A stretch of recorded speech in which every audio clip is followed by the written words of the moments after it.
चलो अब question number जो 20वां है उसका बी वाला सवाल पढ़ेंगे। बड़ा महत्वपूर्ण सवाल है 4 नंबर का, ध्यान देना। करें कि यदि 1 ओमेगा 2 ओमेगा और 3 ओमेगा के 3 प्रतिरोध दिए गए हैं तो उनको आप किस प्रकार जोड़ेंगे। मतलब आपको जोड़ने के लिए बताना है, आपको बताना है किस प्रकार जोड़े उन तीनों को आपस में, समांतर क्रम, श्रेणी क्रम, किस क्रम में आप जोड़ेंगे कि जिससे उनका तुल्य प्रतिरोध। अब इसमें 4 सवाल है, 11/3 ओमेगा हो, दूसरे सवाल में 11/5 ओमेगा है, तीसरे सवाल में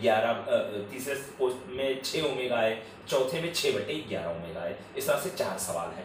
यहाँ 3 प्रतिरोध दिए गए हैं, R1, R2, R3।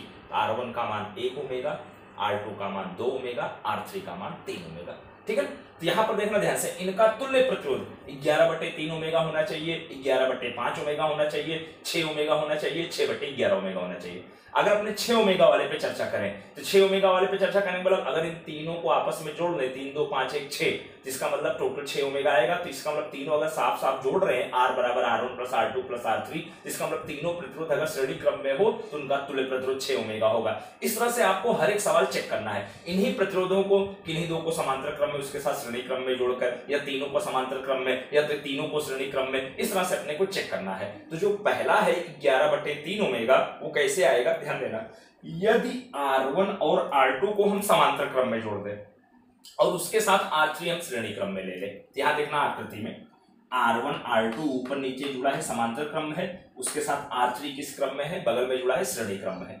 ठीक है, तब यहां पर अगर तुल्य प्रतिरोध इस आकृति का हम निकालें, R1 R2 समांतर क्रम में है, जिसका तुल्य प्रतिरोध 1/R' बराबर 1/R1 प्लस 1/R2।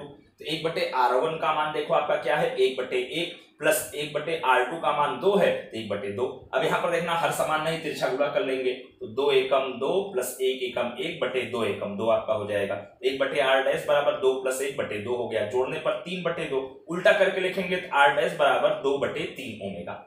अब ये R' R1 R2 का तुल्य आया है। अब इन दोनों के साथ R3 श्रेणी क्रम में है, इन दोनों का तुल्य प्रतिरोध अपना क्या आया, R' आया। तो वही R' और R3 बगल बगल में श्रेणी क्रम में होंगे, तो वही R' तथा R3 श्रेणी क्रम में है। तब तुल्य प्रतिरोध R बराबर R' प्लस R3।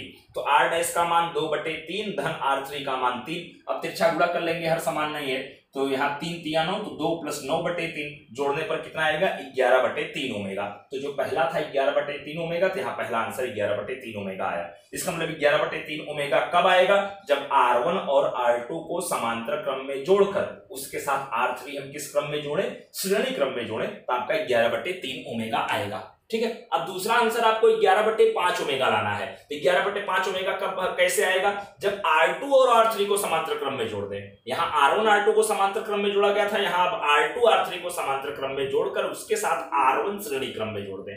ठीक है, तो यहाँ पर इस तरह से R2 R3 समांतर क्रम में है, उसके साथ R1 श्रेणी क्रम में है। यहाँ पर गौर करना ध्यान से, R2 तथा R3 समांतर क्रम में है, तब इनका तुल्य प्रतिरोध 1/R' बराबर 1/R2 धन 1/R3। यहाँ पर 1/2 धन 1/3, हर समान नहीं है, तिरछा गुणा कर लेंगे, 3 एकम 3 प्लस 2 एकम 2 3 दूनी 6 हो जाएगा। यहाँ 3 2 5/6, तो 1/R' बराबर 5/6, तो R' बराबर उल्टा करके लिखेंगे 6/5 ओमेगा आ जाएगा। ठीक है, अब यहाँ पर गौर करना, इन दोनों का तुल्य R' के साथ R1 किस क्रम में है, श्रेणी क्रम में है। तो वही चीज देखो लिखा हूं, R' तथा R1 श्रेणी क्रम में है, अतः इनका तुल्य प्रतिरोध आपका क्या आएगा, R बराबर R' प्लस R1। अब R' का मान देखो 6/5 प्लस R1 का मान 1 ओमेगा है, देखो यहाँ दिया गया है 6/5 प्लस 1, तिरछा गुणा कर लेंगे तो 6 और फिर 5 एकम 5, तो 6 प्लस 5 पूरे का बटे 5 आपका आ जाएगा, तो 6 5 11/5 ओमेगा। तो देखना दूसरा आंसर 11/5 ओमेगा अपना आ गया।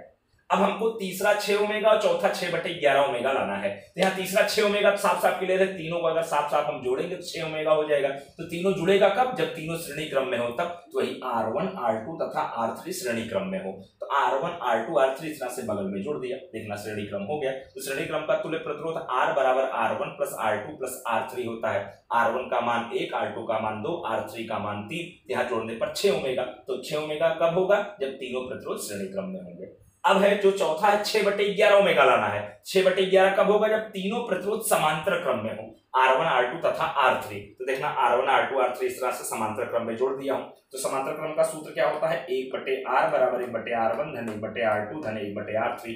तो 1/r बराबर 1/1 धन 1/2 धन 1/3। अब यहां देखना बट्टे में 1 2 3 है, इसका लासा 6 आएगा, तो पूरे का बट्टे 6 लिख दिया। यहाँ बट्टे में 1 है, 1 का पहाड़ा 6 बार पढ़ने पर 6 आएगा, 6 का गुणा ऊपर करेंगे 6 कम 6। फिर यहाँ 2 है, 2 का पहाड़ा 3 बार पढ़ने पर 6 आएगा, तो 3 का गुणा ऊपर करेंगे 3 एकम 3। फिर ये 3 है, 3 का पहाड़ा 2 बार पढ़ने पर 6 आएगा, 2 का गुणा ऊपर करेंगे तो 2 एकम 2।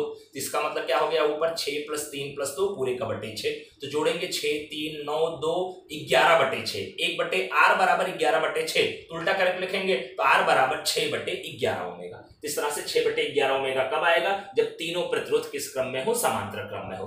तो ये ध्यान देना, बड़ा महत्वपूर्ण सवाल है, 4 नंबर लायक सवाल है। ठीक है, अब यहाँ पर एक सवाल मैं एक्स्ट्रा दिया हूँ आप लोगों को प्रैक्टिस करने के लिए। यहाँ पर एक परिपथ बनाया गया है, यहाँ पर देखना ये तार AB है, तार BC है, तार AC है। तार AB का प्रतिरोध 4 ओमेगा, तार BC का भी प्रतिरोध 4 ओमेगा है, तार AC का भी प्रतिरोध 4 ओमेगा है। फिर यहाँ एक बैटरी जोड़ी गई है, 10 वोल्ट की बैटरी जोड़ी गई है। यहाँ से I विद्युत धारा का प्रवाह हो रहा है। अब यही I विद्युत धारा 2 रास्तों में बढ़ जा रही है, यहाँ I1 जा रहा है, यहाँ I2 जा रहा है। I1 यहाँ से होते हुए यहाँ आ रहा है, I2 यहाँ से होते हुए यहाँ आ रहा है, फिर दोनों यहाँ पर मिल गए, I1 + I2 मिलकर क्या हो गया, I हो गया। इस आकृति में हमको I1 तथा I2 का मान ज्ञात करना है। तो ये 3 से 4 नंबर लायक सवाल है, तो इसकी प्रैक्टिस करना, इसका आंसर आप लोग निकालना, और ये बड़ा महत्वपूर्ण सवाल है, इसको खूब अच्छे से आप लोग प्रैक्टिस कर लेना। ओके।